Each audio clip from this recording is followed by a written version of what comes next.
भगवते वासुदेवाय।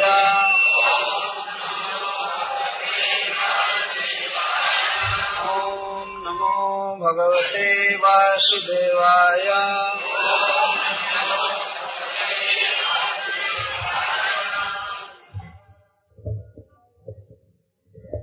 अर्जुन उवाच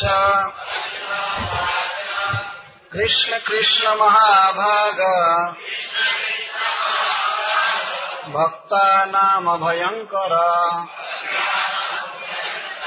त्वमेको दह्यमानानाम् अपवर्गोऽसि संसृतेः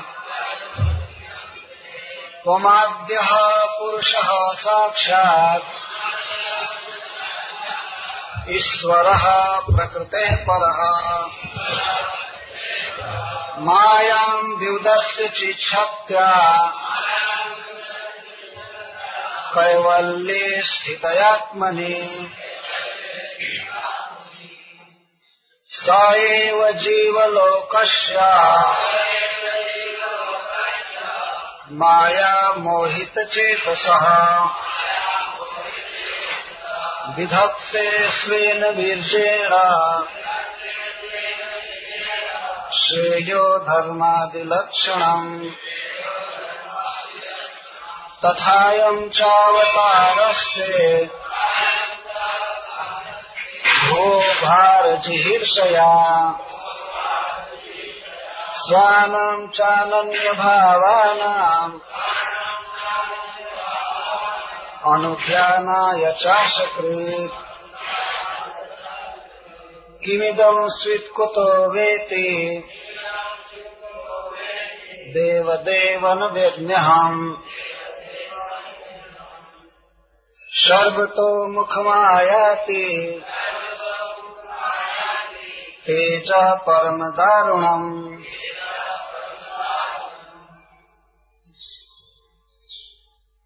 हे अनंत ऐश्वर्यवान अथवा महाबाहो, हे महाशक्तिशाली, भक्तानाम अपने भक्तों को, अभयंकर भयहीन करने वाले, भक्तों का भय नष्ट करने वाले, त्वाम आप, एकः केवल, दह्यमानानाम जलने वाले जीवों के, अपवर्गः मुक्ति के कारण, असि हैं, संस्कृते है संस्कृति से,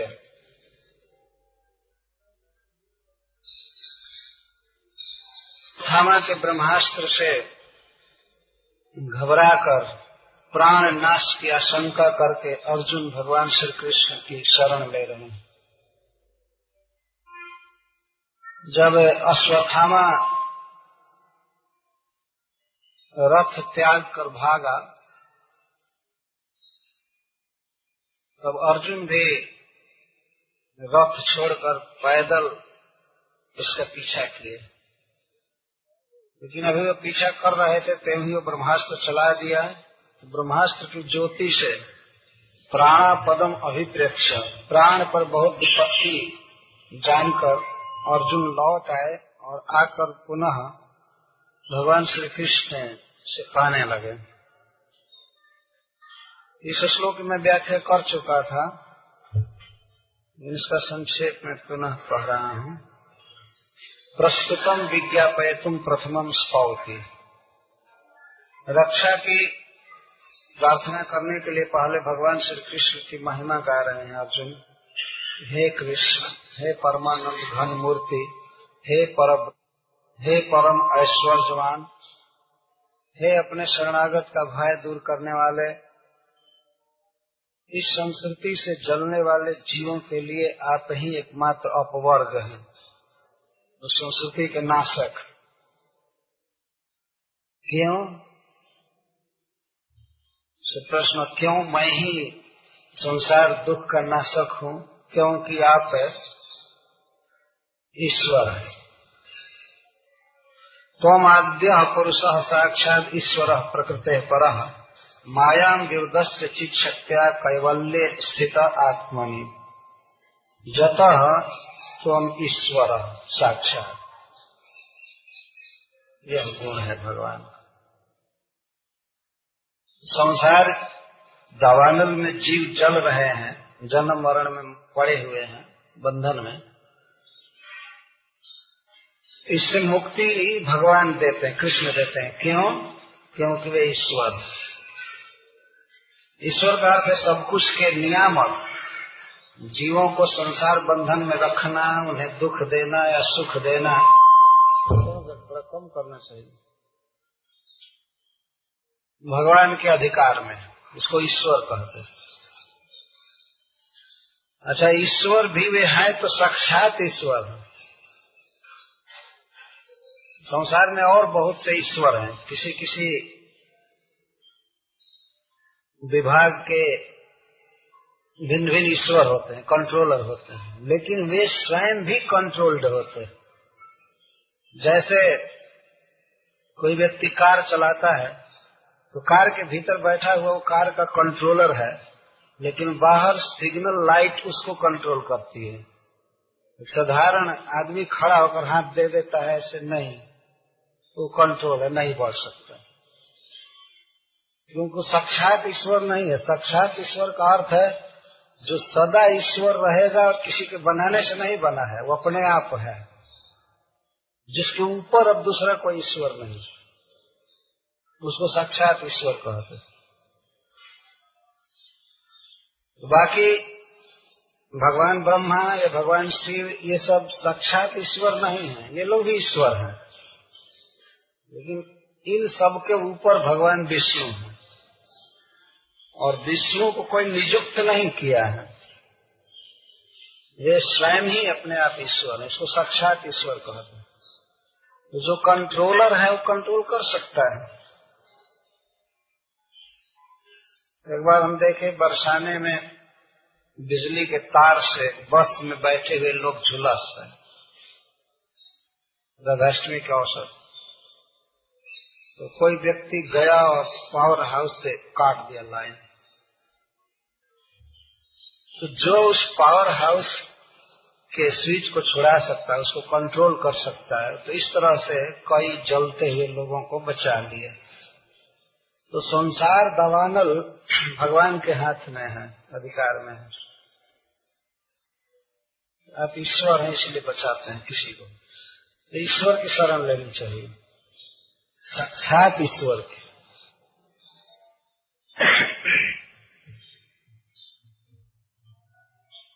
साक्षात ईश्वर और परोक्ष ईश्वर में भेद है। परोक्ष ईश्वर का अर्थ है कि जो खास समय के लिए ही कंट्रोलर है और जिसके ऊपर भी कई कंट्रोलर हैं, उसको परोक्ष ईश्वर कहते हैं। और साक्षात ईश्वर का अर्थ है जिससे बढ़ करके कोई नहीं। ईश्वर परमः कृष्ण, परम या साक्षात का एक अर्थ है, एक ही अर्थ। अच्छा, केवल परम ईश्वर हैं क्योंकि आप प्रकृति से परे परम पुरुष। यह दुख है, प्रकृति देती है जीवों को जन्म मरण में डालना, और आप प्रकृति से परे हैं, प्रकृति के नियामक। प्रकृति से बहुत सुपीरियर है। प्रकृति भगवान की एक शक्ति है, बहुत सामान्य शक्ति, और वह उनके मुट्ठी में है, उनके अधिकार में। तत्कुतः ये भी कैसे कहा जा सकता है कि भगवान प्रकृति से परे हैं? जतः आद्य, क्योंकि आप आदि हैं, प्रकृति के भी जन्मदाता हैं, और प्रकृति जिन जीवों को सता रही है उनके भी कारण आप। तो प्रकृति और पुरुष कहते हैं, जीव को भी पुरुष कहा जाता है, अनंत कोटि पुरुष है। तो पुरुष और प्रकृति दोनों के आप आदि हैं, आद्य, उनसे ही सब निकले हैं, उनसे सबका कनेक्शन है। तो जैसे जिसको करना चाहे कर सकते। तो आद्य, आद्य का अर्थ है कारणम, भगवान सबके कारण। आदि यहाँ आद्य का अर्थ नहीं है कि सबसे पहले के हैं, पहले का होने से क्या हुआ? तो कई लोग बहुत उम्र के हैं लेकिन कोई कंट्रोलिंग पावर उनके हाथ में नहीं। पहले से होने से क्या होगा? मान लीजिए किसी ट्रेन पर 90 वर्ष के बूढ़े लोग बैठे हैं या प्राइम मिनिस्टर भी बैठे हैं, लेकिन हो सकता है कि 25 वर्ष का एक लड़का उस ट्रेन को चला रहा होगा। पहले का होने से कोई मतलब नहीं रखता है। यहाँ आद्यकार से सबका कारण, सर्व कारण कारणम, इसको आद्य कारण। हम लोग भागवत के शब्द सुनते तो कभी कभी यथाश्रुत अर्थ ले लेते हैं। यथाश्रुत का अर्थ है कि लोक में उसका जैसा अर्थ सुना गया है वही ले लेते हैं।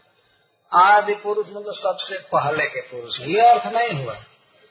सबके कारण है, उन्होंने सबको जन्म दिया है और उनका कोई कारण नहीं। आद्य का ये अर्थ है, आद्य कारणम।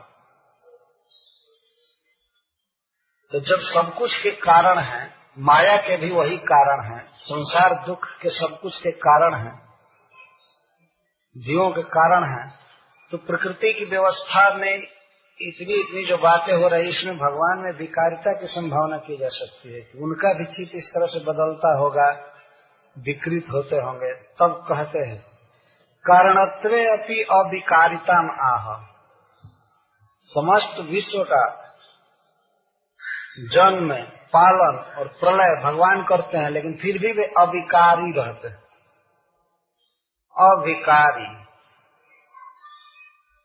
विकार दो अर्थ रखता है, एक तो शारीरिक परिवर्तन और दूसरा है मानसिक परिवर्तन। तो भगवान के मन शरीर आदि में कोई भेद नहीं है, लेकिन फिर भी इसका अर्थ है कि जगत के कारण है, बार बार उत्पन्न करते हैं, पालन करते हैं, फिर भी वे ज्यों के त्यों हैं। उनके पैदा किए हुए करोड़ों करोड़ों बार लोग जन्मे, बूढ़ा हो गए, मर गए, लेकिन कृष्ण 16 साल के हैं। उसको अविकारिता कहते हैं। कितने लोग जन्मे, मरे, इतिहास लिखा गया, लेकिन भगवान श्री कृष्ण नव किशोर, नव यौवन, हमेशा नवजुवक।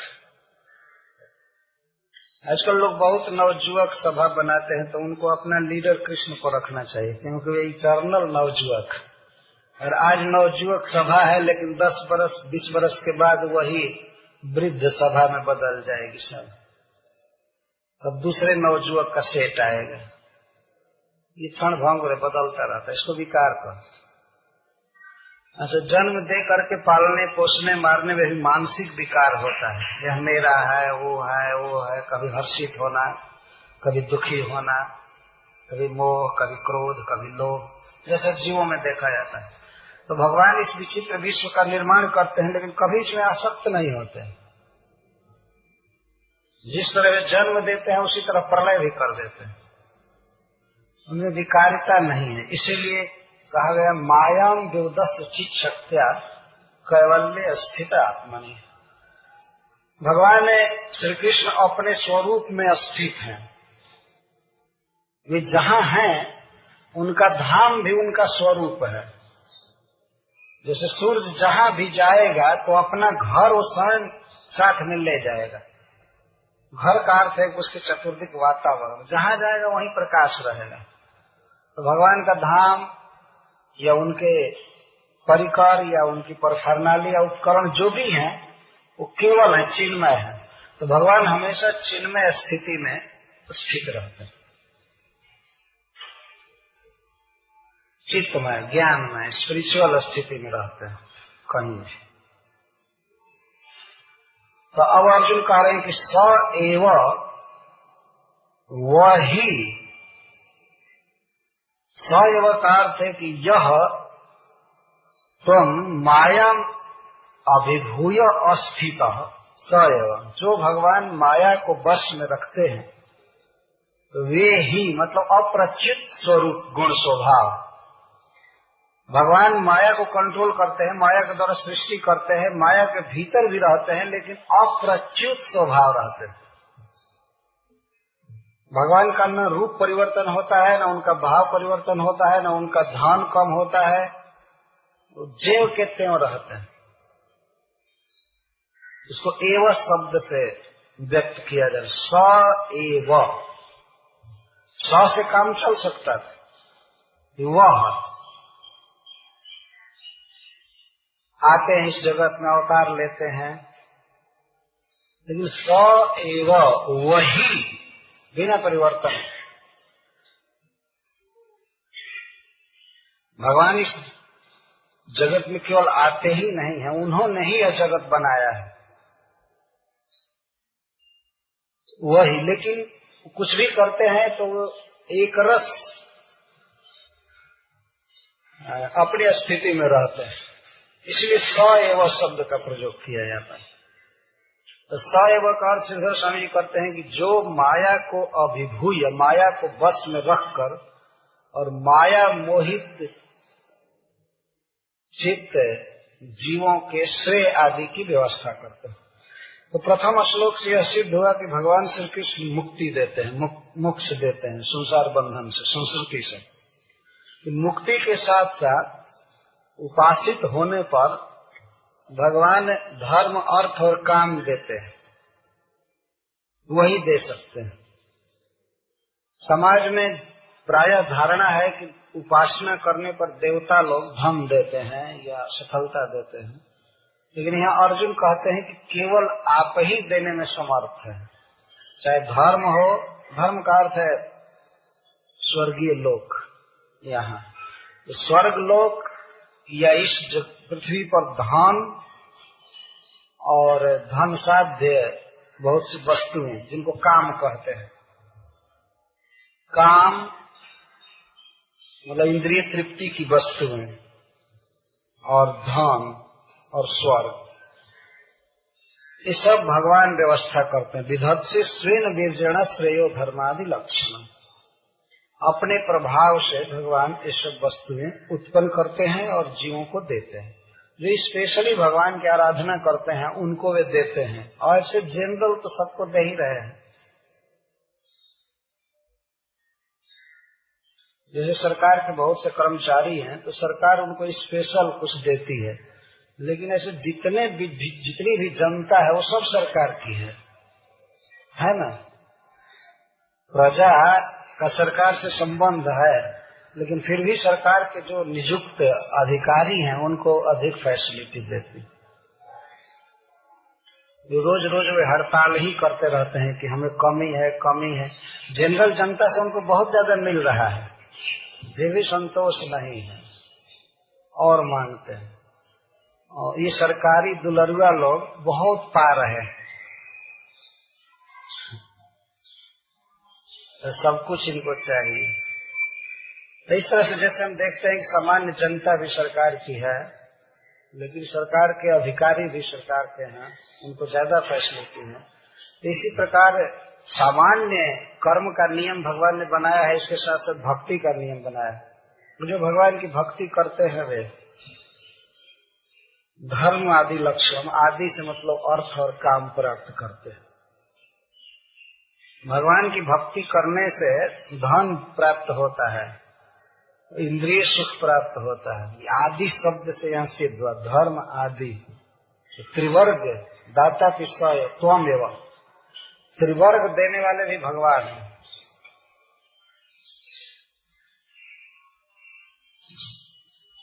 स एव शब्द बड़ा महत्वपूर्ण है। तथायम चावतारस्ते भुवो भार जिहीर्षया स्वानाम चानन्य भावानाम अनुध्यानाय चासकृत। तथा अयम अवतार, अर्जुन कहते हैं कि देखा गया है कि आप साधुओं का पक्षपात करते हैं इस संसार में, अवतार लेकर के साधु पक्षपात करते हैं।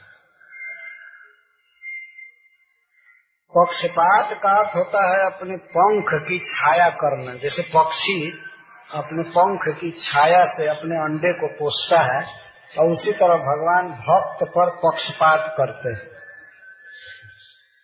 पोषते हैं। पक्षपात ऐसे जनरल सभी जीव भगवान के प्रिय हैं, लेकिन जो भगवान के भक्त बनते हैं वे साधु भगवान को बहुत प्रिय है, उनका पक्षपात करते हैं। तो तथायम चावतारस्ते भुवो भार जिहिर्षया स्वानम चानन्य भावानाम अनुध्यानाय चासुकृति। यह जो आपका कई वर्षों तक नरक में दुख नहीं भोगेगा, ऐसा स्मृति शास्त्र में लिखा गया है कि राजभीर दंडस्तु कृत्वा पापानि मानवा विधुत कल्मषा जानती स्वर्गम सुकृतिमो जथा। जिनको राजदंड दिया जाता है, जिन पापियों को यहाँ राजा दंड दे देता है, उन्हें फांसी पर चढ़ा देता है, तो वे लोग नरक में नहीं जाते हैं। जैसे सुकृति स्वर्ग में जाते हैं, वे लोग भी स्वर्ग में जाते हैं, यहीं पर उनका पाप खत्म हो जाता है। इसीलिए दंड की व्यवस्था, और उनके दंड को देख करके बाकी लोग पाप नहीं करते हैं, ये डबल लाभ होता है। वे भी स्वर्ग में जाते हैं और इधर कोई भय के मारे पाप नहीं करता। लेकिन आजकल के लोग दयालु हो गए हैं, पाप करने की छूट दे रहे हैं। फांसी खत्म, ये खत्म, वो खत्म, ये करो, वो करो, कुछ भी पाप करे, कुछ भी मर्डर करे, हत्या करे, बस ले जाकर 2-4 दिन जेल में बंद करो और अब 20 साल तक देखते रहो कि इसने किया है कि नहीं किया। ये फैसला है। जो इस विश्व को बनाए हैं वे भगवान यहाँ धर्म का, नीति का उपदेश कर रहे हैं। भगवान जो कुछ भी कह रहे हैं बिल्कुल फैक्ट कह रहे हैं। यदि अर्जुन के लिए उचित नहीं था कि वे अपने गुरुपुत्र का वध करेंगे, न अर्जुन करेंगे, लेकिन सामान्य नीति भगवान बता रहे हैं। किसी भी व्यक्ति को जीने का अधिकार है, लेकिन दूसरे को मार करके जीने का किसी को अधिकार नहीं। अरे ऐसा करता है तो मारने वाले का वध कर देना चाहिए उसके हित के लिए, नहीं तो जब दोषा जाति अधः कुमान, और अधम जोनियों में जाएगा उस दोष से। इसलिए राजा का कर्तव्य होता है कि ऐसे पापी को, क्रूर व्यक्ति को मार दो, उसका वध कर दो। भगवान बहुत सुंदर बात कह रहे हैं कि तद वधस्तस्य ही श्रेय। दूसरे की हत्या करने वाले या दूसरे के सताने वाले व्यक्ति का वध कर देने से ही उसमें उसकी भलाई है। उसके हित के लिए मारो। मतलब इस अश्वत्थामा का हित करना चाहते हो ना, तो अर्जुन ने कहा हाँ तो इसका वध करो, इसका वध करो, इसकी जान मार देने से इसका हित होगा, नहीं तो ये अक्षय नरक में जाएगा। और अभी इस जन्म में मार दिया जाता है तो सीधे स्वर्ग जाएगा। इसके हित के लिए इसको मारो। भगवान इस तरह बोल रहे हैं अर्जुन से। श्रील प्रभुपाद जी इस श्लोक पर परपर्ट में लिखते हैं कि जो लोग गोहत्या कर रहे हैं वे सभी वध के योग्य हैं। जीवों की हत्या करते हैं। और आजकल तो जो सबसे अच्छे होटल हैं वहां निश्चित मांस मिलना चाहिए, मांस नहीं मिले तो किसी काम का होटल नहीं।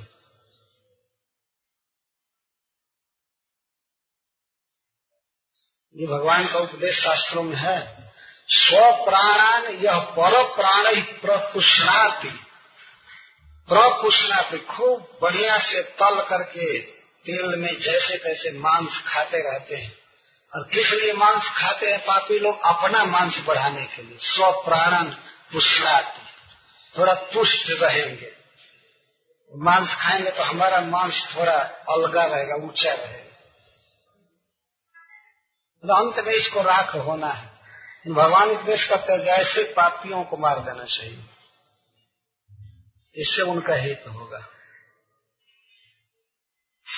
इसका वध करो। भगवान एक बात ये कह रहे हैं, इसके हित के लिए इसका वध करो। रथ चल नहीं रहा था, भगवान अभी नीचे थे, रुक गई बात नहीं, इसका वध करके मस्तक ले चलो। को धड़ यहीं पर कुत्ते खाएंगे चाहे गिद्ध खाएंगे। और दूसरी बात है कि तुम अपनी प्रतिज्ञा पूरी करो। हमारे सुनते सुनते जो तुमने प्रतिज्ञा की है द्रौपदी से, तो अच्छे व्यक्ति का कर्तव्य है कि वो अपनी प्रतिज्ञा पूरी करता है। कहे हो तुमने, जब द्रौपदी रो रही थी तो उसको सांत्वना देते हुए तुमने प्रतिज्ञा की थी, प्रतिश्रुतम च भवता पांचाल्य श्रीवतो मम, भवता पांचाल्य जब प्रतिश्रुतम, तुमने पांचाली से द्रौपदी से प्रतिज्ञा की है। कौन गवाह है, कौन सुना है? भगवान कहते हैं मम श्रीवता, मैं सुना, मैं सुना कि तुमने कहा कि मैं उसका सिर लाऊंगा, उस सिर की चौकी बना करके उस पर पैर रख करके तुम स्नान करोगी। आहरिष्य शिरस्तस्य जस्ते मानिनी पुत्र, तुमने कहा था कि हे मानिनी, हे सम्मान के योग्य प्रिय द्रौपदी, जस तो पुत्र हा, जिसने तुम्हारे पुत्र का वध किया है उसका सिर मैं लाऊंगा, तुमने कहा है ना, इसलिए इसका सिर ले चलो, अपनी प्रतिज्ञा पूरी करो। अपनी प्रतिज्ञा का जो व्यक्ति पालन नहीं करता है वह नरक में जाता है, तो अपनी प्रतिज्ञा पालन करो। तद असौ बध्यताम पाप, इसीलिए इस मूर्तिमान पाप का वध करो। पापात्मा आतताई है, हाथ में अभी भी अस्त्र लिया है, तुम्हारे पुत्रों की हत्या की, आत्मबंध हुआ, तुम्हारे पुत्र की हत्या किया है। और भगवान कारण दे रहे हैं कि भर्तुश्च विप्रियम वीर कृतवान कुलपांसम, यह कुलपांसम, यह कुलांगार अपने स्वामी का भी अप्रिय किया है। जिस दुर्योधन ने इसको पाला पोसा उसकी मृत्यु का भी कारण यही हुआ, दुर्योधन का भी अप्रिय किया है और जीवित रह जाएगा तो बाद में नरक में जाएगा। तुमने प्रतिज्ञा भी किया है, नीति भी कहती है, इस तरह से सब तरह से तुम्हारा धर्म है, इसका वध कर देना। अद्भुत भगवान बोल रहे हैं। और अर्जुन क्रोध में है, शोक में है, जो व्यक्ति पहले से ही क्रोध में है उसको और इंस्टिगेट कर दिया जाए, ललकार दिया जाए तो क्यों नहीं मारेगा? लेकिन वाह रे अर्जुन, इस दशा में भी अर्जुन नहीं मारे। यह अर्जुन की महानता। सुद गोस्वामी कहते हैं कि एवं परीक्षता धर्मम पार्थ कृष्णेन चोदिता नैक्षद हंतुम गुरु सुतम यदित आत्महन। यद्यपि श्री कृष्ण ने प्रेरित किया अर्जुन को, बारंबार प्रेरित किया, मारो मारो, मैं बोलता हूं, तुम मेरे शिष्य भी हो, मैं गीता का उपदेश तुमसे बहुत पहले कर चुका हूं, तुम मुझे समर्पण किए, मेरा आदेश है इसको मारो। तो इस प्रकार भगवता कृष्णेन धर्मम परीक्षता, भगवान परीक्षा ले रहे थे अर्जुन के धर्म की। इस दशा में क्या अर्जुन अपने गुरु के साथ अपना संबंध भूल जाते हैं या याद रखते हैं? भगवान परीक्षा ले रहे थे और वास्तविक उनकी इच्छा यह थी कि अर्जुन की धर्म निष्ठा जगत में ख्यात हो, विख्यात हो, यही भगवान चाहते थे। तो परीक्षा ली, भगवान इस तरह की परीक्षा लिया करते हैं भक्तों की। जैसे गोपी जनों की परीक्षा लिए, उन्हें कहा तुम लोग लौट जाओ वृंदावन में, ब्रज में लौट जाओ, वृंदावन की शोभा देख लिया। एक कुलवती नारी के लिए पति की सेवा ही सबसे बड़ा धर्म है, और परपुरुष से प्रेम करना बहुत भारी दुर्गति का कारण होता है। तुम्हारे बच्चे रो रहे हैं, बछड़े रंभा रहे हैं, जाओ गौओं को दूहो, घर का काम करो।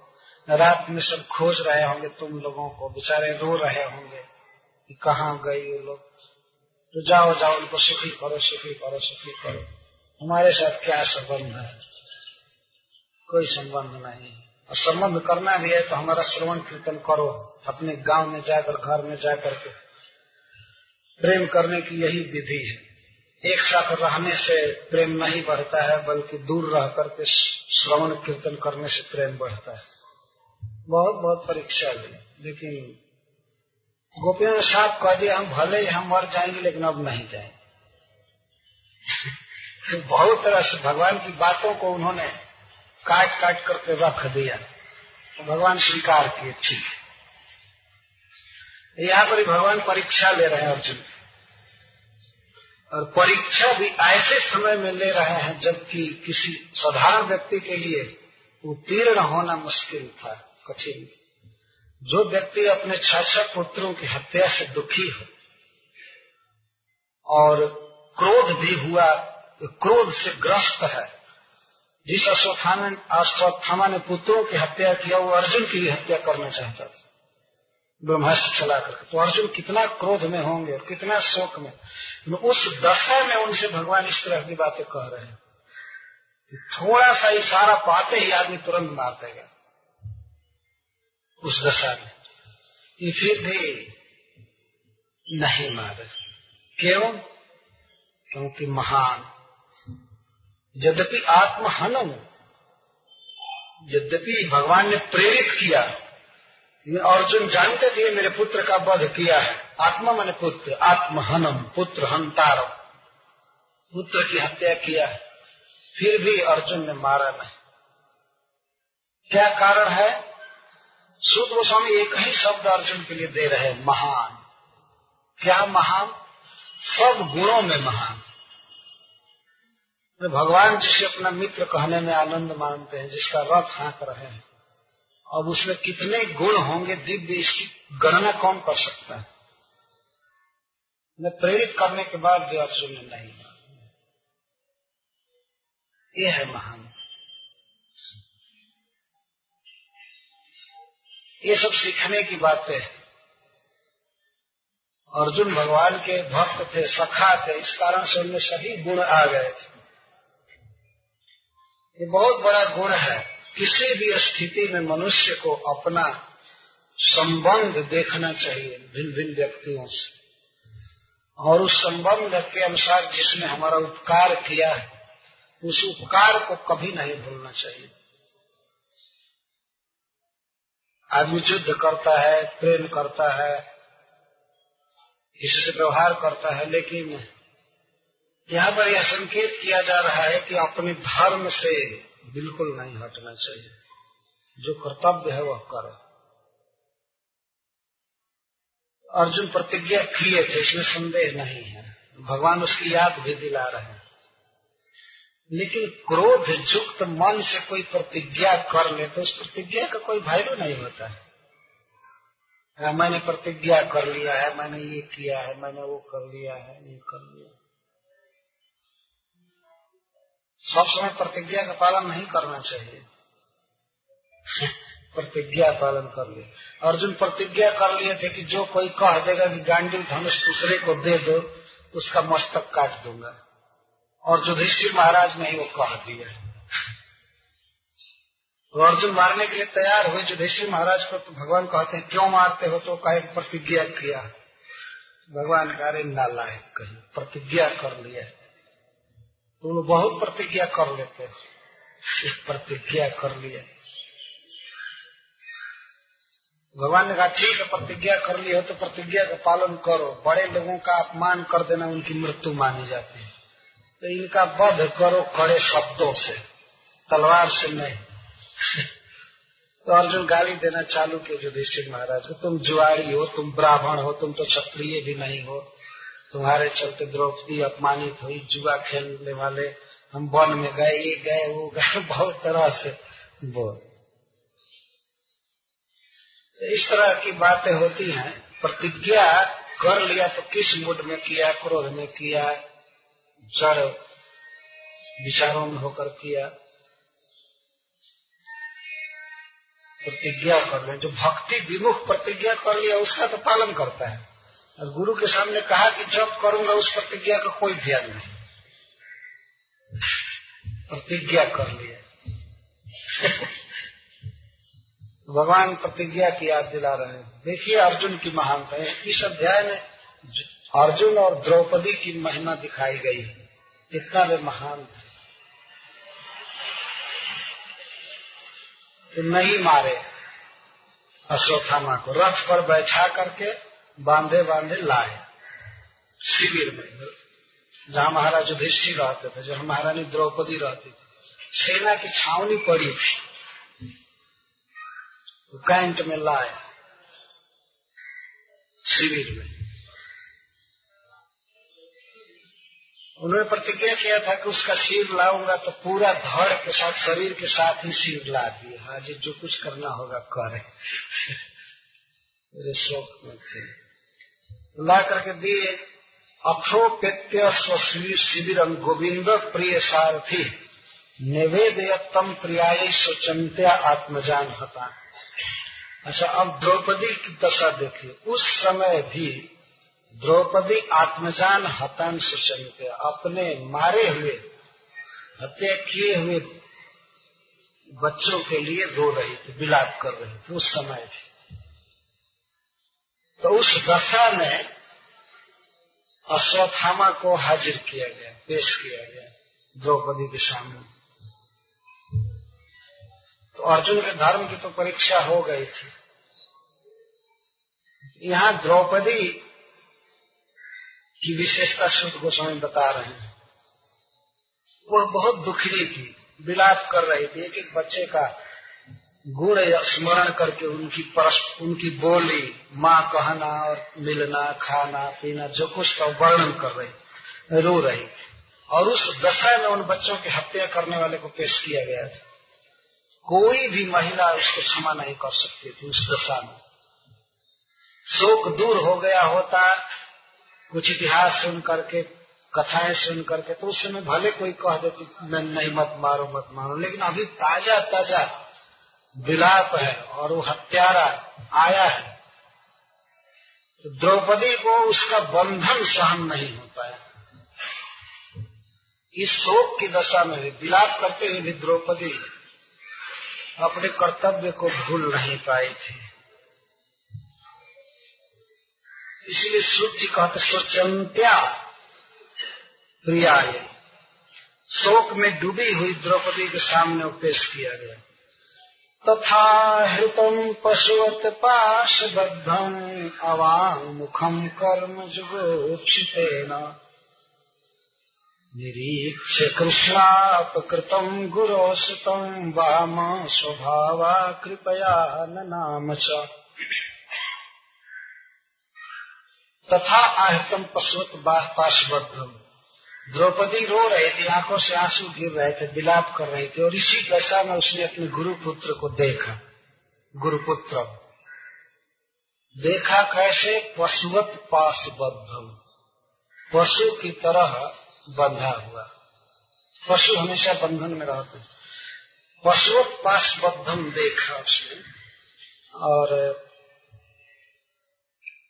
कर्म जुगुप्सितेन, बच्चों की हत्या रूपी निंदित कर्म करने के कारण अश्वत्थामा का मुख नीचे लटक गया था, नीचे हो गया था। वो द्रौपदी पर देख नहीं रहा था सीधे नेत्रों से, सीधे नेत्रों से देख नहीं रहा था। वास्तव में ब्राह्मण का पुत्र बहुत यशस्वी था, लेकिन गलत काम करने से चेहरा मलिन हो जाता है, झुक जाता है। जुगुप्सितेन कर्मणा, जुगुप्सित कर्म के कारण, बाल हत्या रूपी निंदनीय कर्म का अवांग मुखम, अवांग मतलब नीचे मुंह था। और ऐसा अपकृतम, जिसने अपकार किया था कृष्णा का, द्रौपदी का जिसने अपकार किया था, उसके पुत्रों की हत्या किया था, उसको देखकर भी कृष्णा नाम प्रणाम की। और उवाच च, ननाम च उवाच च, एक ही श्लोक में दो बार च का प्रयोग किया गया। एक बोलने के अर्थ में, एक प्रणाम करने के अर्थ में। अपने गुरुपुत्र को देख करके वह तुरंत प्रणाम की और बोली, तुरंत बोली, मुच्यता मुच्यता में सब ब्राह्मणों नितराम गुरु, इनको खोल दिया जाए, खोल दिया जाए, खोल दिया जाए। अरे ब्राह्मण है, हमारे गुरु है। देखिए इस दशा में उसे पुत्रों का शोक है, उसके धर्म को कुशल नहीं सका। मुच्यता मुच्यता में द्रौपदी के लिए वामो स्वभावा शब्द का प्रयोग किया है श्री गोस्वामी। वाम माने सुंदर, बहुत सुंदर स्वभाव था द्रौपदी का। द्रौपदी एक तरफ से देखने में तो बहुत क्रूर स्वभाव की नारी है। जिस समय भगवान संधि दूत बनकर जा रहे थे, उस समय भगवान कृष्ण को अपना केस दिखा रहे थे। देखिए, दुशासन के छुए हुए केस हैं, और मैंने प्रतिज्ञा की है कि दुशासन के खून से इसको मैं बांधूंगी। और मैं सुनी हूं कि आप जा रहे हैं संधि कराने के लिए। तो भगवान ने आश्वासन दिया, नहीं, मैं केवल ऊपर से लोक व्यवहार करने जा रहा हूं, युद्ध होगा वे सब लोग मारे जाएंगे। तो वहां पर देखने में लगता है कि द्रौपदी कितना क्रूर स्वभाव की है। इसे अपने अपमान का स्मरण 13 साल के बाद भी बना हुआ है। क्रूर क्षत्रियाणी का स्वभाव उसका प्रकट होता है। लेकिन द्रौपदी भगवान की एक शक्ति है, और भगवान ने उसको निमित्त बनाकर समस्त क्षत्रियों का संहार किया। कुंती और द्रौपदी भगवान की शक्तियां हैं। कुंती महारानी को भगवान की सफलता शक्ति का अवतार कहा गया, और द्रौपदी भी उनकी शक्ति है। तो एक तरफ उतना क्रूर स्वभाव, कठोर स्वभाव कि युद्ध होना ही चाहिए, और एक तरफ अपने गुरु के पुत्र को जो बच्चों की हत्या किया है, उसका बंधन भी द्रौपदी को सहन नहीं हो सका। ये दोनों स्वभाव बिल्कुल विरुद्ध लगते हैं। लेकिन वास्तविक बात है कि द्रौपदी बहुत मृदु स्वभाव की नारी थी, बहुत मृदु। वह आवश्यक था। जिन लोगों ने द्रौपदी के केशाकर्षण को देखा था जुए की सभा में, उन सबके मरण को भगवान चाहते थे। उस समय द्रौपदी के भीतर दया उत्पन्न नहीं हुई। यह सब भगवान की प्रेरणा थी वास्तव में। लेकिन ऐसे जनरल स्वभाव द्रौपदी का देखा जाए तो बहुत मृदु स्वभाव की नारी थी, राजकुमारी थी, महाराज द्रुपद की पुत्री, और अयोनिजा थी। वह किसी माँ के गर्भ से जन्म नहीं ली थी, वह यज्ञ कुंड से प्रकट की गई थी। और विवाह 5 सबसे श्रेष्ठ महात्माओं के साथ हुआ, जो भगवान के प्रिय पार्षद थे। जन्म एक बहुत श्रेष्ठ राजा से हुआ, विवाह 5 पांडवों से हुआ। इस दृष्टि से वो बहुत ऊंची थी, और इतनी बुद्धिमती नारी थी कि महाराज युधिष्ठिर उसके संकेत के अनुसार चलते थे। सारा हिसाब किताब वो रखती थी। ये महाभारत में वर्णन है। भगवान की पटरानियों ने, भगवान की स्त्रियों ने, 16,000 स्त्रियों ने उससे प्रश्न किया था कुरुक्षेत्र में कि सखी, हम सब 16,108 हैं और हमारे पति एक हैं। हम सब मिलकर के उनकी सेवा करते हैं, फिर भी लगता है हमारी सेवा से संतुष्ट नहीं। प्राय वे हस्तिनापुर चले जाते हैं, चाहे इधर उधर घूमते हैं। यदि हमारी सेवा से संतुष्ट होते तो यहाँ से वे जाते नहीं। और तुम्हारे 5 पति हैं और तुम एक हो, फिर भी सदा वे तुम्हारे साथ रहते हैं और कभी कंप्लेन नहीं हुआ। किसी ने कभी तुम्हारी शिकायत नहीं किया कि इसने ये सेवा नहीं किया, ये नहीं किया, वो नहीं किया। तुम्हें क्या विशेषता है? तुम पातिव्रत धर्म का कुछ उपदेश करो।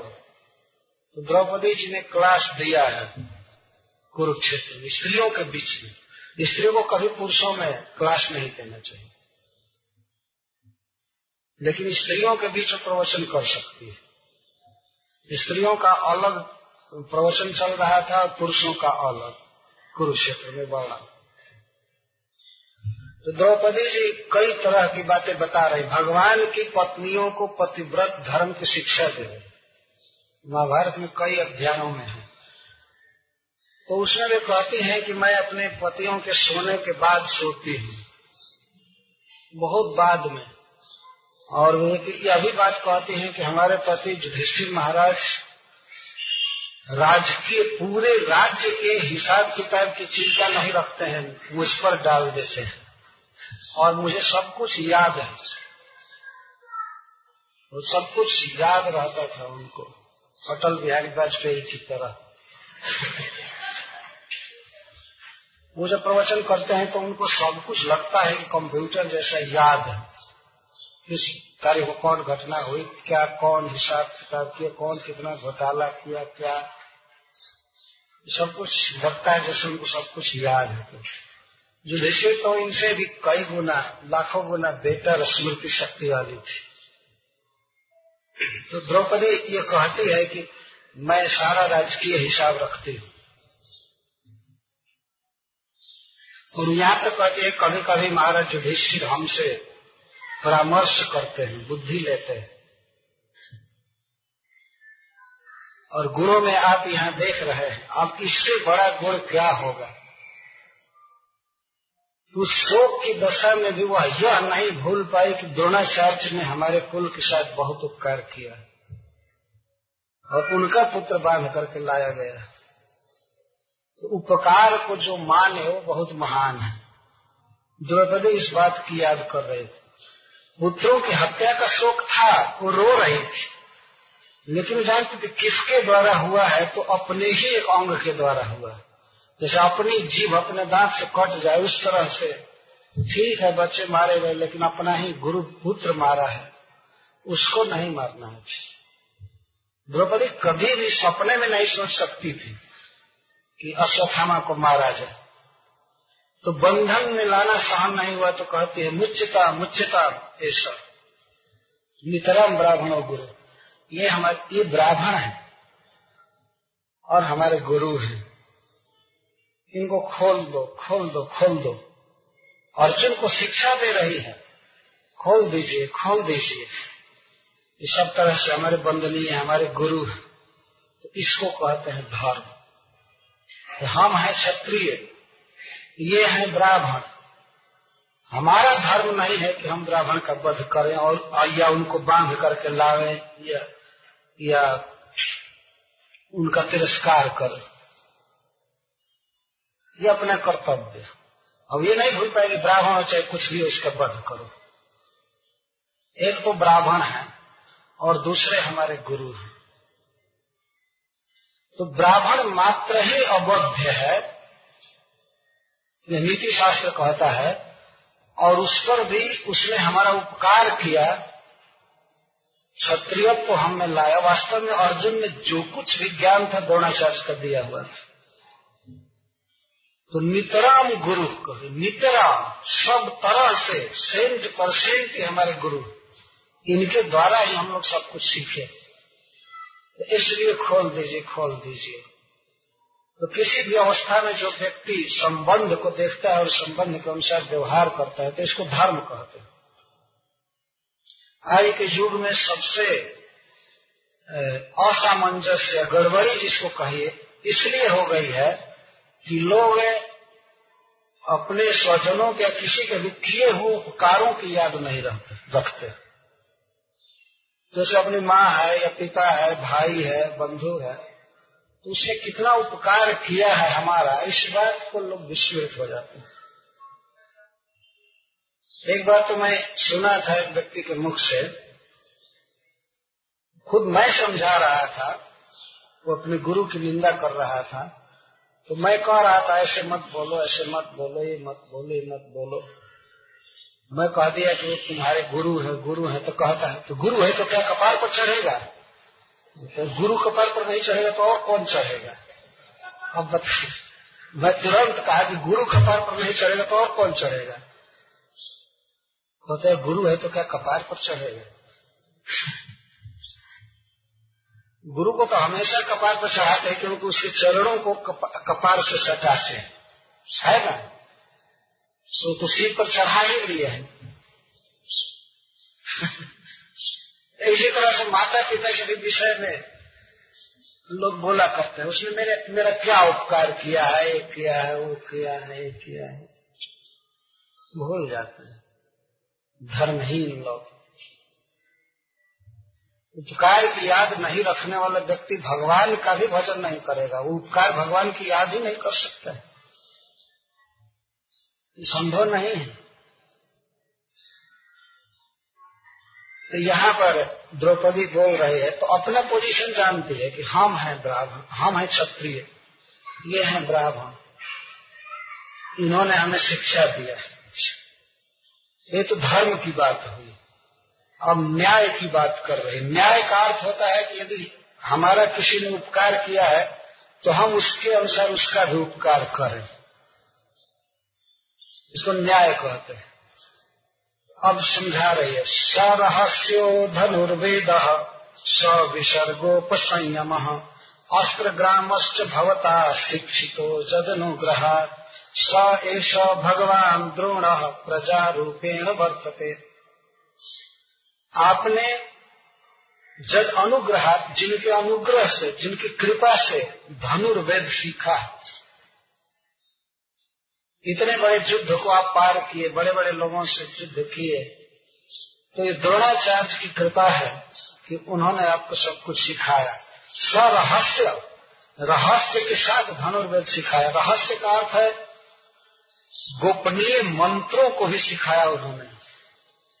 बाण चलाने के सब प्रकार के मंत्र आपको सिखाए और उपसंयम, लौटाना भी सिखाए, उपसंयम करने की कला सिखाए, केवल चलाना ही नहीं। और ये स्मरण दिला रहे कि अपने पुत्र को उन्होंने लौटाना नहीं सिखाया था, लेकिन आपको लौटाना भी सिखाया था। अभी अभी की घटना हो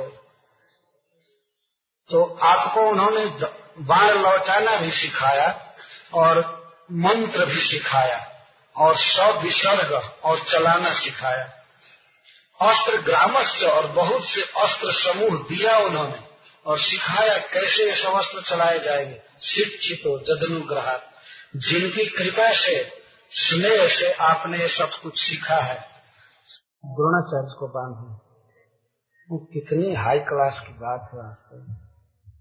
तो सब भगवान, भगवान कर रही हैं दया के अर्थ में, दया करके, स्नेह करके आपको उन्होंने सिखाया था। और वास्तव में द्रोणाचार्य अर्जुन से बहुत प्रेम करते थे, बहुत प्रेम करते थे। उतना मेहनत उन्होंने और किसी के लिए नहीं किया था जितना अर्जुन के लिए किया, सिखाते थे। अर्जुन के लिए उन्होंने एकलव्य से अंगूठा दान मांग लिया था। वे चाहते थे कि अर्जुन संसार में सबसे बड़ा धनुर्धर रहे। उन्होंने वर भी दिया था अर्जुन को, तो उसी की याद दिला रही है द्रौपदी। द्रौपदी से अर्जुन ने सब कुछ बताया था बातों में, मैं किससे क्या सीखा हूं, तो उन्होंने बताया था कि मैं द्रोणाचार्य से ही प्राय सब कुछ सीखा। वो बताते जैसे चक्रव्यूह भेदन की कला को द्रोणाचार्य ने बताया था। तो वे अपनी पत्नी सुभद्रा जी से बातचीत कर रहे थे, जिसको गर्भ में अभिमन्यु सुना था। वो वीर है तो वीर लोग स्त्री से भी बात करेंगे तो वीरता की बात करेंगे, है ना। रात में सोते समय अर्जुन चक्रव्यूह भेदन की कथा सुना रहे थे सुभद्रा से, और सुनते सुनते वो 7वां फाटक तोड़ने को सुन नहीं पाई, उसको नींद आ गई।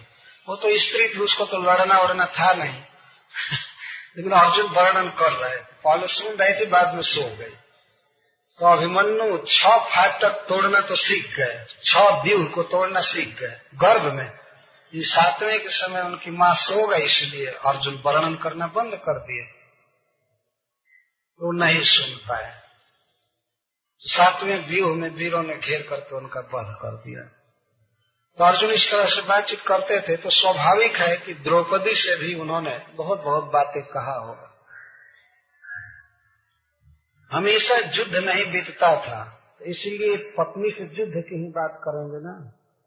तो आजकल के पति लोग तो अखबार पढ़ करके और पत्नी को भी वही कूड़ा कचरा सुंघाते रहेंगे, देखो अखबार में ये लिखा गया है, ये लिखा गया।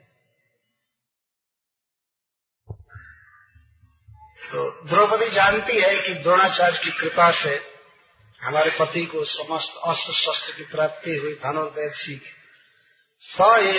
वही यह भगवान द्रोण प्रजा रूपेण वर्तते, पुत्र रूपेण, प्रजा रूपेण, अपने पुत्र के रूप में भगवान द्रोणाचार्य आपके सामने। इसको कहते हैं न्याय। जब उन्होंने आपके लिए इतना किया है तो आपका यह धर्म नहीं है कि इनको आप बांधें। खोलिए खोलिए खोलिए, अपने वक्तव्य को पुष्ट कर रही है। अच्छा, तीसरी बात है, कोई भी व्यक्ति जब बोले तो दूसरे के दुख को देख करके उसके हृदय में करुणा होनी चाहिए। करुणा रस, एक रस है साहित्य का। वाक्य में दूसरे के दुख को दूर करने की झलक होनी चाहिए। तीसरा वक्तव्य देती है द्रौपदी, तस्यात् मनोर्धम पत्न्यास्ते नान्वगाद वीरसुः कृपी। कृपी कृपाचार्य की बहन तो अश्वत्थामा की माँ, तस्य आत्मनः अर्धम, उन द्रोणाचार्य के शरीर का आधा, पत्नी को अर्धांगिनी कहा गया है, तो यहाँ कहा तस्य आत्मनः अर्धम, आत्मा माने देह, देह का आधा भाग, मतलब उनकी पत्नी आस्ते अभी है, न अन्वगात, वह सती नहीं हुई, वह पति के साथ मरी नहीं। किस लिए? क्योंकि वीर सुह, वीर जन्म देने वाली थी, उसका पुत्र था, उसका पुत्र अभी है अश्वत्थामा, इसी कारण से सती नहीं हो सकी। यह नियम बताया गया है कि जिसका पुत्र अभी बच्चा हो, कम उम्र का हो, उस पत्नी को सती नहीं होना चाहिए, क्योंकि पिताजी भी मर गए और पत्नी भी उनके साथ मर जाएगी तो बच्चे का पालन पोषण कौन करेगा? तो वेद शास्त्र आज्ञा दिया है कि उसे सती नहीं होना। जैसे कुंती महारानी सती नहीं हुई अपने 5 पुत्रों की रक्षा के लिए, इसी को द्रौपदी कह रहे हैं कि वो बेचारी अपने पति के विरह का दुख भोग करके भी इसी बच्चे के लिए जीवित रह गई। द्रोणाचार्य का अनुगमन नहीं किया, सती नहीं हुई, सहमरण स्वीकार नहीं किया। तो आज यदि वह सुनेगी कि हमारे पुत्र को बांधा गया है तो उसको कितना दुख होगा। एक तो पति के विरह में है और दूसरे उसके पुत्र को बांध कर लाया जाए या इसका वध कर दिया जाए तो माँ को कितना कष्ट होगा। जिस बेटा के लिए वो सती नहीं हुई, उसी बेटा को का दुख जब वो सुनेगी तो उसे बहुत कष्ट होगा। तो द्रौपदी के शब्दों में यह करुण स्वर। और चौथा गुण है द्रौपदी के प्रवचन में परंपरा का, उसको लीक कहते हैं। लीक जो परंपरा आती है उसके अनुसार व्यवहार करना चाहिए। तद धर्मज्ञ महाभाग भवद्भिः गौरवम कुलम वृजिनम नार्हति प्राप्तुम पूज्यम वंद्यम अभिक्षस।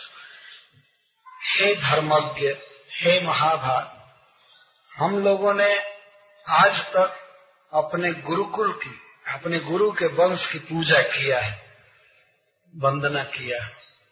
तो जो कार्य हम लोग शुरू से करते आए हैं आज भी वही करना चाहिए।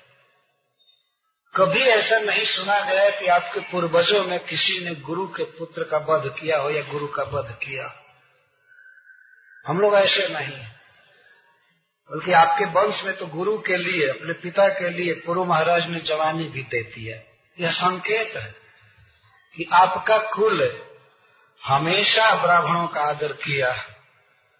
और द्रौपदी चूंकि एक बहुत उच्च कोटि की पत्नी है, तो इस शोक की अवस्था में जब वो अपने पति को उपदेश कर रही है तो वह अर्जुन को भूल नहीं सकी है कि कितना महान है।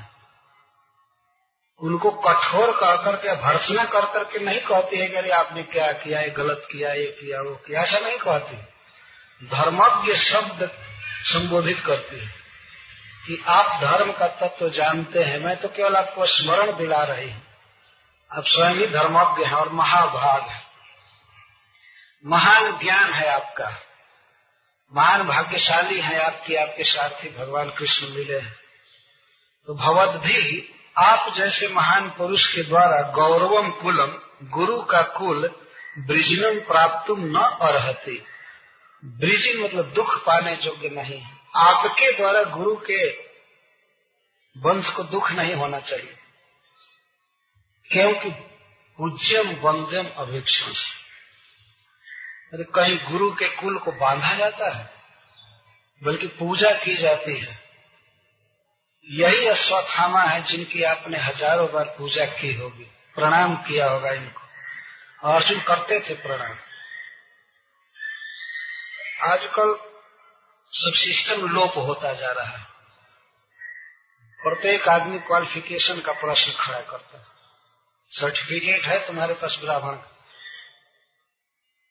इस तरह को खड़ा कर रहे हैं। लेकिन अर्जुन इतना बड़ा धनुर्धर होते हुए स्वर्ग में गए थे, लेकिन अश्वत्थामा की वंदना करते थे। और द्रोणाचार्य के तो कहना ही नहीं, कितना आदर करते हैं। तो आज तक आपने यही किया है कि हमेशा वंदना किया, अभिक्षण सा निरंतर वंदना किया और पूजा किया, और आज उसी गुरु को बांध करके आप लाए, यह ठीक नहीं है। ये सदाचार नहीं है। जो सदा से आचरण हुआ है वही होना चाहिए। तो इसको व्यलीकम कह रहे हैं सूत गोस्वामी, आगे इसकी व्याख्या आएगी। अब समम, कोई कुछ बोल रहा है तो अपना दुख, अपने दुख के समान जब दूसरे के दुख को व्यक्ति समझता है तो उसको सम कहते हैं। तो द्रौपदी दुखी है, एक भी बेटा इसके नहीं रह गए। एक एक पति से एक एक पुत्र हुए थे तो 5 बेटे मारे गए। और अर्जुन को तो ऐसे 2 पुत्र प्राप्त थे, एक सुभद्रा से, तो अभिमन्यु तो युद्ध में मारे गए, और द्रौपदी के ये 5 पुत्र इस तरह मारे गए। लेकिन द्रौपदी बारंबार आंसुओं की धारा से सिक्त हो जाती थी, कभी कभी से मूर्छा आ जाती थी। इसको अर्जुन पानी देते थे, मुख पर ऐसे उठाकर सांत्वना देते थे। इतना पुत्रों के लिए विकल हो रही थी। जाने दांत लग जाता है, जब मूर्छा होती है तो दांत लग जाते हैं, दांत लगने पर पानी का छींटा दिया जाता है, पंखा चला जाता है। अर्जुन ऐसे कर रहे थे। इस शोक में पड़ी हुई स्त्री भी अपने धर्म को नहीं भूल पाई थी। तो अपने दुख का उसे स्मरण है, तो कहती है माँ रोदित अस्य जननी, इसकी जननी माने अश्वत्थामा जी की जननी न रोवे। उसको पता ही नहीं लगना चाहिए कि हमारा पुत्र बांधा गया था। खोल दीजिए, जल्दी खोलिए, जल्दी खोलिए। माँ रोदित अस्य जननी, इसको जन्म देने वाली गुरु माता न रोए। गौतमी पति देवता, पति को ही देवता मानने वाली पतिव्रता गौतमी, गौतम वंश में उत्पन्न हुई, इनकी मां न रोने पाए। जथा अहम मृत वत्सारता रोदी नस्र मुखी। जैसे मेरे बच्चे मार दिए गए और मैं बार बार रो रही हूँ, बार बार रो रही हूँ, मेरे आंखों से अजस्र आंसू आ रहे हैं, तो मैं नहीं चाहती हूँ कि मेरी गुरु माता मेरे जैसे रोवे। इसको कहते हैं समता, सम। अपने दुख से दूसरे के दुख को समझ रही, मैं नहीं चाहती हूँ कि वो रोवे। द्रौपदी इस दशा में भी अपने दुख से अपने गुरु माता के दुख का मिलान कर रही है। कहते हैं मैं रो रही हूँ, मेरे पुत्र नहीं है, लेकिन सबके बाद मेरे पति हैं, मेरे लिए आश्वासन है। लेकिन गौतमी के पुत्र और पति दोनों नहीं रहेंगे तो उसकी क्या दशा होगी। प्रायः स्त्रियां इस तरह का विचार मन में नहीं रखती हैं, लेकिन द्रौपदी नारी मात्र ही नहीं थी वास्तव में, वो तो मानवेतर प्राणी थी। इस तरह का ऊंचा विचार संभव नहीं है किसी में। सोचे कि मेरे पुत्र नहीं है, मैं पुत्रहीना हूँ, लेकिन वो तो बेचारी पतिहीना है। पति के बिना ऐसे ही उसको कष्ट, और उस पर भी पुत्र के दुख को सुनेगी तो बहुत अधिक दुखनी हो जाएगी। इसलिए द्रौपदी जी कहती हैं कि मेरे जैसा वह न रोवे। जैसे मैं मृत वत्सारता, अपने बच्चों के मरने से जैसे मैं छटपटा रही हूँ, विकल हो रही, वैसे वो न रोवे। यह 5वीं उक्ति है द्रौपदी की, इसको समम कहा गया। 6वीं उक्ति है निष्ठुर उक्ति द्वारा हितोपदेश कर रही है। कुछ कड़े शब्दों में कह रहे कि जय कोपितम ब्रह्म कुलम राज्यम ने रजतात्म भी तत्कुलम प्रदहत्या सुशान बंधुम सुचारितम। हे पति देव, हे धर्मज्ञ, जिन राजाओं के द्वारा, जिन क्षत्रियों के द्वारा कोई ब्राह्मण सताया जाता है, दुख पाता है, तो उस ब्राह्मण के साथ से उस क्षत्रिय का कुल परिवार के साथ और शोक में डूब करके विनष्ट हो जाता है। जो अपने हित के लिए भी आप इनको छोड़िए, नहीं तो सारा वंश नष्ट हो जाएगा। एक तो ऐसे ही सब लोग मर गए, आज मेरे बच्चे मरे, और उस पर भी अगर अश्वत्थामा को बांधा गया, कुछ किया गया, तो सारा कुल ही नरक में गिरेगा और दुखी हो करके गिरेगा। सुचार पितल सानुबंधम प्रदहति, जल जाता है कुल ब्राह्मण को दुख देने से। सिद्धर स्वामी लिखते हैं कि निष्ठुर उक्त्या हितोपदेशा, इस उक्ति को कह रहे हैं महत सुत गोस्वामी, ये महान उक्ति। भले कठोर वचन हो, लेकिन हित का उपदेश किया जाए तो वो है महान उक्ति। तो द्रौपदी इस तरह से बोल रही थी, और अश्वत्थामा वहां हाजिर किया गया था, उपस्थित किया गया था। महाराज युधिष्ठिर सुन रहे थे, नकुल सहदेव सुन रहे थे, भीमसेन थे, और बहुत सी स्त्रियां थी। स्त्रियों में खास करके जो बूढ़ी बड़ी स्त्रियां थी, वे कुरुक्षेत्र में नहीं गई थी शिविर में, वो तो हस्तिनापुर में थी, लेकिन कुछ स्त्रियां थी जो युद्ध क्षेत्र में गई थी, वे ठहरी हुई थी। तो ये सब स्त्रियों ने सुना तो सबने कह दिया ठीक है छोड़ दिया। द्रौपदी की बात का सबने अनुमोदन किया। क्यों? सुद गोस्वामी कहते हैं कि धर्म्यम न्यायम सकरुणम निर्व्यलिकम समम महत। द्रौपदी की बातों में 6 गुण थे, जैसे मैं व्याख्या करके पहले ही बता दिया। धर्म्यम, अपनी स्थिति के अनुसार बोल रही थी। एक ब्राह्मण के साथ और गुरु के साथ क्या व्यवहार करना चाहिए उसको बोली, इसको धर्म कहते हैं। धर्म से हट करके बात नहीं की। और न्याय, न्याय से हट करके बात नहीं की, मतलब न्याय की बात की। और सकरुण, कृपा थी बातों में। और परंपरा का निर्वाह, अपने सुख दुख के समान दूसरे के सुख दुख को समझे। और निष्ठुर उक्ति के द्वारा अर्जुन का हित करना चाहती थी।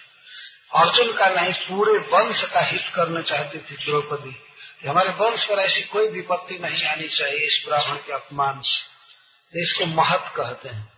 इस तरह का जब प्रवचन की द्रौपदी, तो सबसे पहले महाराज युधिष्ठिर ने कहा ठीक है, खोल दो अर्जुन।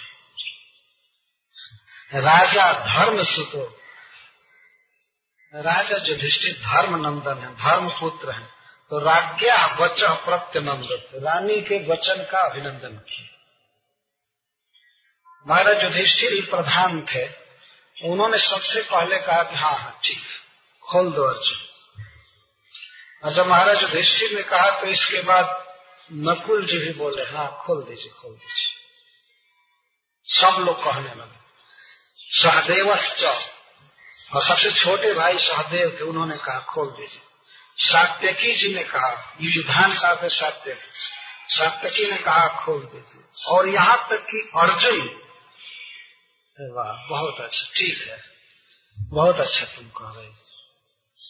अर्जुन भी खुश हुए, अभिनंदन किए द्रौपदी की बात। और भगवान देवकी पुत्र और देवकी नंदन भगवान भी कहा हाँ ठीक है खोल दो। जब उधर धर्म की परीक्षा लेते हुए रास्ते में आए, कहते मारो मारो, लेकिन द्रौपदी की बात सुने तो अर्जुन से कहा हाँ ठीक कहा खोल। कोई विरोध नहीं किया द्रौपदी जी की बातों का। द्रौपदी वास्तव में इतनी ऊंची बात बोल रही थी कि सबने कहा वाह बहुत अच्छा, खोल दो। और ये चांद और अन्य भी जो पुरुष वहां उपस्थित थे, सबने कहा कि ठीक कहती है। और याश्चर्योषित, और जो स्त्रियां थी वो सब ने कहा कि रानी जी ठीक कह रही है। स्त्रियां तो कोमल स्वभाव की होती ही, उन सब ने कह दिया कि रानी द्रौपदी का कहना ठीक है, खोल दीजिए खोल दीजिए। द्रौपदी उसी तरह से अब भी रो रही थी। लेकिन फिर भी उसके हृदय में करुणा थी गुरुपुत्र के प्रति। लेकिन जब सब ने कहा कि खोल दो खोल दो, तो इस बात को भीम नहीं सह सके। भीमसेन ने कहा कि मुझे आश्चर्य है कि एक भावुक स्त्री के पीछे सबका दिमाग हो गया। बस यही जो कहते हैं प्रमाण होगा। क्यों खोल दिया जाए? खोल दो खोल दो खोल दो। कुछ तो सोचिए इसने क्या किया है। उनको अमर्ष हुआ, उनको क्रोध था कि इसने बच्चों की हत्या किया है। द्रौपदी की बातों का उन पर कुछ भी असर नहीं हुआ और अमर्ष में उन्होंने कहा तस्य श्रेयं वध स्मृतः, ऐसे व्यक्ति का वध कर देना चाहिए। आप लोग स्मृति शास्त्र पढ़े हैं कि नहीं? महाराज युधिष्ठिर से भगवान कृष्ण से सबके तरफ मुख करके कह रहे हैं, क्यों आप लोग कहते हैं खोल दो खोल दो? सेंटिमेंट में नारी है, भावुक है, तो इसी की भावुकता के पीछे सभी चलेंगे। जो उचित है वो करना चाहिए। आप जानते हैं स्मृति शास्त्र कहता है कि इस व्यक्ति का वध कर देने से ही इसका श्रेय है, श्रेय इसका वध किया जाएगा, इसी में इसकी भलाई है। क्योंकि न भर्तु न आत्मनश्चार्थ योहन सुक्तम से सुनता, न अपने हित के लिए बच्चों की हत्या किया, न अपने स्वामी का ही हित कर सका, दुर्योधन का भी, जो सोई अवस्था में व्यर्थ ही बच्चों की हत्या किया, तो क्यों छोड़ दिया जाए? सब तो किया है, लेकिन आपको ये भी याद है कि अर्जुन को इसके पिता ने शिक्षा दिया है। अर्जुन भीमसेन उस तरफ कोई विचार नहीं किए। भीमसेन का भी कहना उचित ही है, कोई अनुचित नहीं है। ये स्मृति शास्त्र सब प्रकार की बात कहता है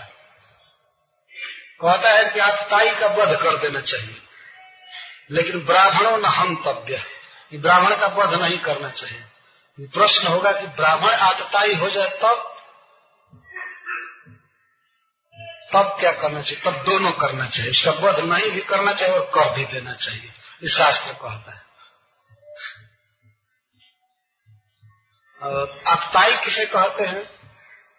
अग्निदो गर्दश्चैव शस्त्र प्रपाणी धनापह क्षेत्र दार हरश्चैव सडेते यातताई न। 6 प्रकार के लोगों को आतताई कहते हैं। पहला है अग्निदह, जो घर में या खलिहान में या कहीं प्रॉपर्टी में आग लगावे, वो आतताई है। आग लगाने वाले को सीधा मार देना चाहिए।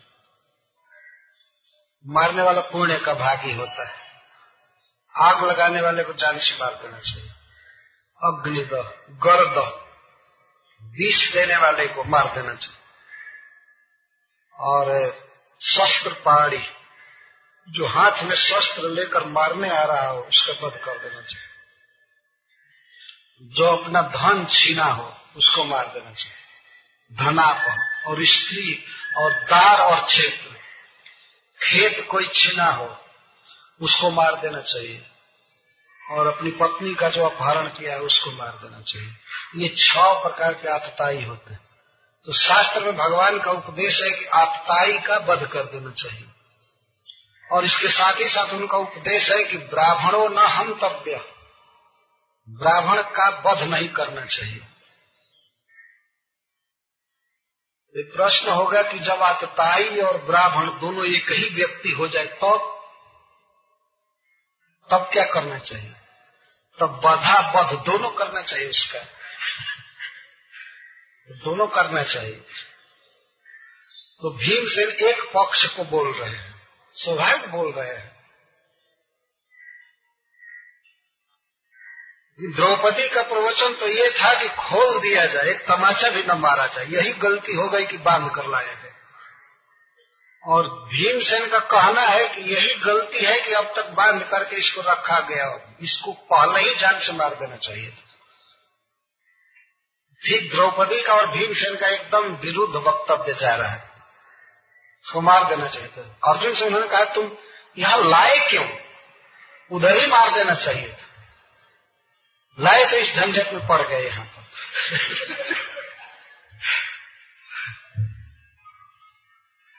और रानी बोली, एक स्त्री बोली तो महाराज युधिष्ठिर ने अनुमोदन किया, भगवान ने अनुमोदन किया, नकुल सहदेव सभी लोग कहने लगे, सभी स्त्रियां कहीं। द्रौपदी का पक्ष बहुत प्रबल था। वास्तव उसका कारण ये था कि धर्म, न्याय, करुणा, लीक, महान आदि गुणों से वो युक्त था बच। लेकिन भीमसेन की उक्ति के लिए शुद्ध गोस्वामी कोई गुण प्रयोग नहीं किए, बल्कि कह रहे हैं कि वहां क्रोधित होकर भीमसेन बोले, तत्राहा मर्षितो भीम, क्रोध में बोल रहे थे, उसका कोई खास महत्व नहीं था। लेकिन अपना पुरुषत्व जाहिर करके भीमसेन बोल रहे थे। हम जो बोल रहे हैं हमारा अनुभव है, लेकिन स्त्री क्या बोलेगी? स्त्रियां भावुक होती है, उसका निर्णय नहीं मानना चाहिए, छोड़ दो और खोल दो, ऐसे ही मारता रहे जान और इसको छोड़ दो। तो स्त्रियों की सहज श्रद्धा होती है, वास्तव में वे गुण दोष पर विचार नहीं करती हैं, तो स्वाभाविक प्रणाम करती हैं ब्राह्मणों को, पूजा सुनती रहती है, कथा कहवाती है ना। पुरुष लोग विवेक से उदंड रहते हैं, लेकिन स्त्रियां बहुत नम्र रहती हैं, किसी का भी सम्मान करना जानती है। लेकिन उनकी यही कमजोरी है कि विवेक का पूरा अभाव होता है। और कोई मायावादी निराकारवादी भी आवे तो उसकी भी सुनेंगे, कथा में विवेक नहीं करते हैं कि क्या बोल रहा है, क्या सुना रहा है। तो अर्जुन भीमसेन यही बात कह रहे थे कि इसका वध करो, और अर्जुन भीमसेन इतना कह करके गदा उठाए। सब लोग कह रहे हैं कि रानी जी कह रही है खोलने के लिए, तो खोल दो खोल दो, सबने कहा। तब तक भीमसेन हाथ में गदा लेकर कहे, नहीं नहीं, इसके हित के लिए इसका वध करना है, इसके हित के लिए। ठीक है, इसके बाप ने हमारा उपकार किया, सब किया, तो इसका हित होना चाहिए ना, इसको नरक में भेजा जाएगा। जब इसके पिता ने उपकार किया है तो इसका भी उपकार करना चाहिए। उठा लिए गदा, और जब गदा उठाकर मारने चले तो द्रौपदी जी रोकने चले। उसी समय भगवान दो भुजा और बढ़ा ली, चतुर्भुज होकर के दोनों को रोके, द्रौपदी को भी रोके, घबराओ मत, और भीमसेन को रोके, अभी मारिए मत, चुपचाप रहिए, दोनों को रोके। यहाँ चतुर्भुज शब्द का प्रयोग, निशम्य भीम गदितम, भीम का वचन सुनकर, और द्रौपद्याश्च, और द्रौपदी का निगदितम सुनकर, भीमसेन की बात सुन करके और द्रौपदी की बात सुनकर चतुर्भुज, सुनते भगवान चतुर्भुज हो गए। एक एक बाह से दोनों को नहीं रोक सकते थे, तो दो दो बाह करके दोनों तरफ रोके, द्रौपदी को भी रोके, तुम रुको, मतलब उसको सांत्वना दिए, घबराओ मत। और भीमसेन मारने चल दिए, उनको कोई रोक नहीं सकता था। दूसरा युधिष्ठिर महाराज या अर्जुन रोक नहीं सकते थे, भगवान रोके जबरदस्ती, और रोक करके आलोक के बदनम सख्यु हृदय मां हसन नहीं, भगवान कुछ मुस्कुराने लगे अर्जुन के संदेहास्पद मन की दशा देख करके कि अब मैं कह रहा था वहीं पर कि मारो या ये करो।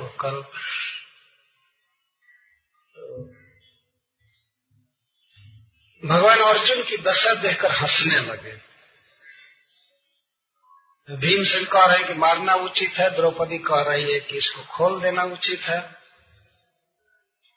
तो भगवान हंसते हुए बोले, संदिहानस्य सखी अर्जुनस्य, संदेह में पड़े हुए अपने सखा के मुख की ओर देखकर भगवान बोले, अब क्या किया जाए?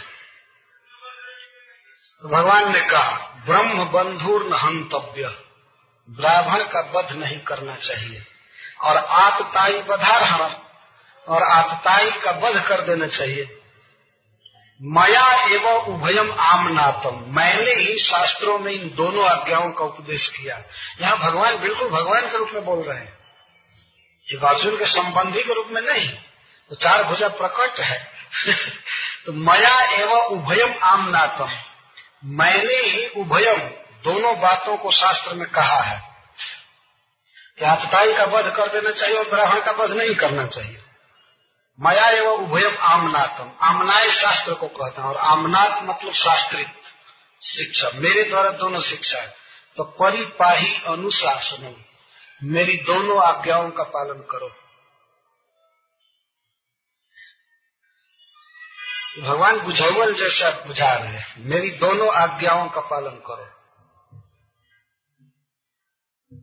फिर भी अर्जुन नहीं समझ रहे थे, अभी नहीं समझे, तो भगवान कुछ समझाने के लिए पहेली को हल्का कर रहे थे। कुरु प्रतिश्रुतम सत्यम जब तक सांत्वयता प्रियम, अपनी प्रिया द्रौपदी को सांत्वना देते समय जो तुमने कहा था कि इसका मस्तक लाऊंगा, तो उस प्रतिज्ञा को सत्य करो। अर्जुन धीरे धीरे समझना चालू कर दिए कि इसके मस्तक को काटना जरूर है, लेकिन कभी कभी केस काट देना भी मस्तक काटने के समान माना जाता है। एक व्यक्ति का छौर कर दिया गया एक बार, तो कहता था बल्कि हमारी मूड़ी कटा गई रही तो हम सह ले रहती, लेकिन अब हमारा केस कटना सहन नहीं हो। तो अर्जुन धीरे धीरे समझने लगे। भगवान ने कहा कि अपनी पत्नी को सांत्वना देते समय जो तुमने प्रतिज्ञा किया था उसको सत्य करो, और प्रियम च भीमसेन से कुरु, भीमसेन को जो प्रिय है उसे करो, और मह्यम च, मुझे जो प्रिय है वो करो, और पांचाल्या प्रियम कुरु, और पांचाली को जो प्रिय है वो भी करो। प्रतिज्ञा जो किया उसको पूरा करो, और पांचाली को जो प्रिय है वो भी करो। तो पांचाली को तो प्रिय है कि खोल दो पांचाली को तो यही प्रिय है कि इसका वध न किया जाए। और भीमसेन से भीमसेन का प्रिय करो, भीमसेन का प्रिय है कि अभी जान मार दो।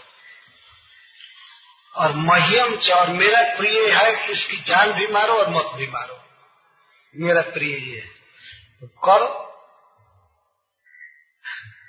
ताकि अर्जुन भगवान के सखा थे, इसलिए भगवान के समान उनके पास बुद्धि थी, वो समझ गए तुरंत। एक हृदय के थे दोनों, वास्तव में कृष्ण और अर्जुन में भेद नहीं था, दोनों का हृदय एक, तुरंत समझ गए कि इनके कहने का आशय क्या है। इसलिए सहसा शब्द का प्रयोग किया गया है। अर्जुन सहसा आज्ञाय, सहसा जब ही श्री कृष्ण बोले तभी वे समझ गए कि क्या बोल रहे। तो 4 बात करने के लिए भगवान ने कहा, प्रतिज्ञा पूरी करो। प्रतिज्ञा क्या थी? मस्तक काटूंगा, ये प्रतिज्ञा थी, तो इसको पूरा करो। भीमसेन का प्रिय करो, जान मारो, इसका वध करो। पांचाली का प्रिय था, छोड़ दो। और श्री कृष्ण का वध और अवध दोनों प्रिय। भगवान कह रहे मह्य में, हमें जो प्रिय है वो भी करो। तो अंततः अर्जुन को जो कृष्ण को प्रिय है वही करना है, उनको प्रतिज्ञा आदि से और द्रौपदी की बातों से कोई मतलब नहीं। इसलिए भगवान ने कहा अंत में कि मह्यम प्रियम कुरु, मुझे जो प्रिय है वो करो। सबकी बात रह जाए वह करो।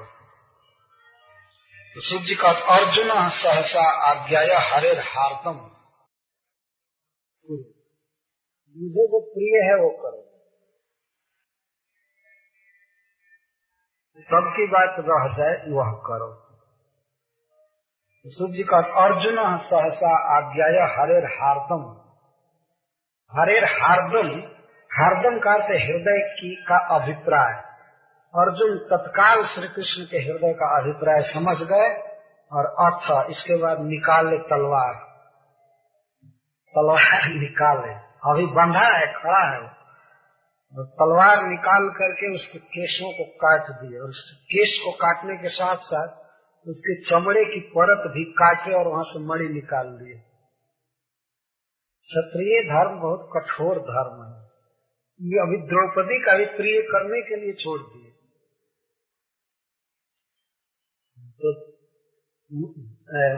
मूर्धन्यम द्विजस सह मूर्धजम, मूर्धजम केश को कहते हैं, केश को काट करके और मणि को छीन लिए।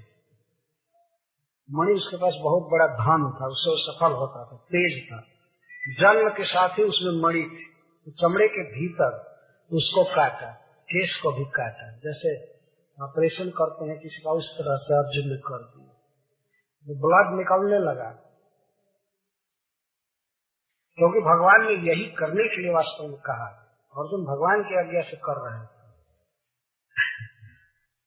सह मूर्धजम, केशों के साथ ही उसके मणि को काट लिया, और विमुच्य रसना बद्धम, रस्सी जो बांधे थे दुत्कारते हुए, कुछ कठोर बोलते हुए खोल दिए, दुत्कार करके निकाल। बाल हत्या हत प्रभम, बच्चों की हत्या से उसकी प्रभा तो पहले से ही फीकी हो गई थी, तेज से और मणि से हीन हो गया। शिविर से अर्जुन ने दुत्कारते हुए कुत्ते की तरह निकाल दिया। जाओ दुष्ट, सठ निकल जाओ। इस प्रकार अनेन श्री कृष्णोत्तम सर्वम संपादितम इत्याह। सूर्य जी कहते हैं इस प्रकार श्री कृष्ण की आज्ञा का पूरा पूरा पालन अर्जुन ने किया, क्योंकि नीति कहते हैं कि वपनम द्रविणादानम स्थाना निर्यापणम तथा ईशा ही ब्रह्म बंधु नाम बधो नाम है। ब्राह्मण के लिए यही विधान किया गया है, उसकी प्राण दंड का विधान नहीं है शास्त्र। यदि उससे कोई बहुत भारी अपराध हो जाए तो वपनम, उसका केश काट देना चाहिए, छौर कर देना चाहिए, शेविंग कर देना चाहिए। शेविंग मतलब आजकल के नियम के अनुसार नहीं, जगह जगह पर काट कूट करके खाभड़ खुभड़ उसका केस कर देना चाहिए, छोटा बड़ा इस तरह से काट, और वो भी छुरा से नहीं, तलवार से। अर्जुन तलवार से उसका केस काटे, की तलवार से पकड़ पकड़ कर उसको वपनम कहते। और द्रविणा दानम, उसका जो धन हो उसका आदानम छीन ले। मणि उसके पास बहुत बड़ा धन था, उसको अर्जुन ने छीन लिया। ब्राह्मण का धन छीन लेना, उसका केश मोड़ देना और उसको घर से निकाल देना, जहाँ घर में रह रहा है वहां से निकाल देना, उसका फ्लैट छीन लेना। ऐसा ही ब्रह्मबंधु नाम वध, ब्राह्मणों का यही वध है, ब्राह्मणों के लिए यही वध है। अन्य दैहिक न, उसके देह का वध नहीं करना चाहिए, प्राण दंड नहीं देना चाहिए, केवल यही 3 दंड, केश मोड़ देना, धन छीन लेना, उसका घर छीन लेना। मर ही गया, अब क्या जीने में है मरण ही है वास्तव में। तो इस तरह अर्जुन ने किया। ऐसा करके अब पुत्र शोक से सभी पांडव व्याकुल थे। वे अपने अपने पुत्रों को गोद में उठा करके और श्मशान की ओर चले, 5 भाई, साथ में द्रौपदी भी जा रहे।